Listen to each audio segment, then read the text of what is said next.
আসসালামু আলাইকুম গাইজ, সবাই কেমন আছেন? আই হোপ সবাই ভালো আছেন। আমার নতুন একটা ভিডিওতে সবাইকে স্বাগতম জানাচ্ছি।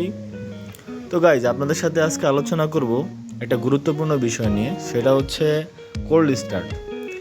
কোল্ড স্টার্ট মানে হচ্ছে আপনারা যখন একটা বাইক একদিন, 2 দিন, 3 দিন, 1 সপ্তাহ রেখে দেন, তখন বাইকের ইঞ্জিন অয়েলটা কিন্তু খুব নিচে চলে যায়। দ্যাটস ওয়াই আপনি যখন বাইকটা স্টার্ট দিবেন, তখন ইঞ্জিন অয়েলটা ওয়ার্ম আপ হতে, মানে সারা ইঞ্জিনে ছড়িয়ে যেতে একটু সময় লাগে। সেটা হতে পারে 30 সেকেন্ড অথবা 1 মিনিট।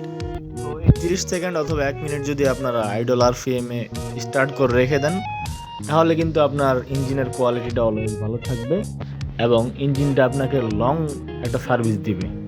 সো আপনাদের বাইকে ভালো পারফরমেন্স পেতে হলে অবশ্যই এই টিপসটা অ্যাপ্লাই করবেন। আরও এরকম ইনফরমেটিভ ভিডিও পেতে হলে আমার পেজটি লাইক, শেয়ার অ্যান্ড একটি সাবস্ক্রাইব করে দিবেন। ধন্যবাদ সবাইকে। আসসালামু আলাইকুম।